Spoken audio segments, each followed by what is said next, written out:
निषादबद्दल आपण बोलत होतो. निषादने अगदी फ्रेशर ॲज अ फ्रेशर खूप व्हरायटी ऑफ गाणी दिलेली आहेत. तो असा फ्रेशर असा वाटला.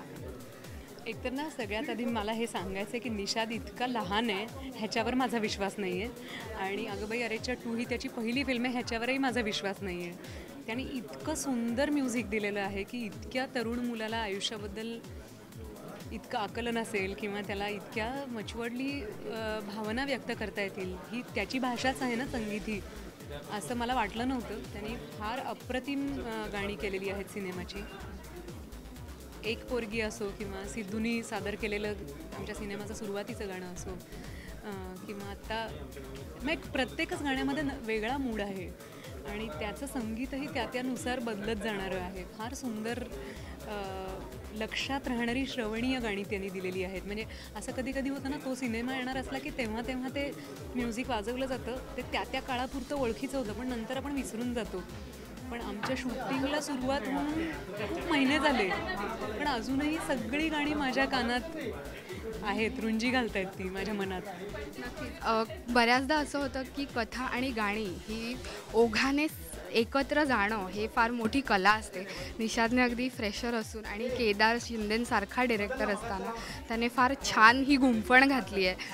तर हा एक एक्सपिरियन्स कसा होता म्हणजे कथा, गाणी आणि अर्थात?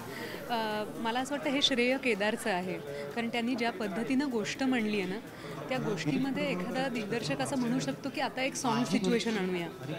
त्यांनी असं लिहिलेलं नाही, त्यांनी गोष्ट आधी लिहिलेली आहे आणि त्या गोष्टीला पुढे नेण्यासाठी काही सिच्युएशन्स नाही, एखाद्या सीनलाच आपण जर कवितेत मांडलं तर ते किती छान वाटेल, तसं त्यांनी मला वाटतं लिहिलं आहे स्क्रिप्ट. आणि त्यामुळे कुठेही असं वाटत नाही की आता अचानक गाणं सुरू झालं, किंवा जे अनेक वेळेला आपण बघतो की आता गाणं सुरू झालं तर आपण जरा बाहेर जाऊन पटकन समोसा घेऊन येऊया, पॉपकॉर्न घेऊन येऊया, असं होणंच शक्य नाही आहे या सिनेमाच्या बाबतीत. अश्विनीने गाणी लिहिली आहेत ह्या चित्रपटाची. त्याचे शब्दही म्हणजे माझं फेवरेट तर जगण्याचे नाते आहे, ते फार छान लिहिलं गेलं. तर लिरिक्सबद्दल काय? मला खूप कौतुक वाटतं अश्विनीचं, कारण ती एक फार ताकदीनं लिरिसिस्ट म्हणून आपल्यासमोर येते आहे आणि तिचे शब्द खूप सहज आहेत. म्हणजे तिचं गाणं गुणगुणताना भीती नाही वाटत की अरे हे कुठले वेगळेच शब्द आलेत किंवा अचानक खूप क्राफ्टिंग करायचा प्रयत्न करतात. तर तिच्यामध्ये ना एक सहजता आहे तिच्या लिहिण्यामध्ये आणि ती भावना फार प्रेमानं आणि युनिक पद्धतीनं मांडू शकते. ते मला तिच्या कवितांमधलं सामर्थ्य वाटतं आणि तिने आमच्या सिनेमाला तर न्याय नाही दिलेला, आमच्या सिनेमाचं तिने सोनं केलं आहे. Thank you so much. नमस्कार, मी सोनाली कुलकर्णी.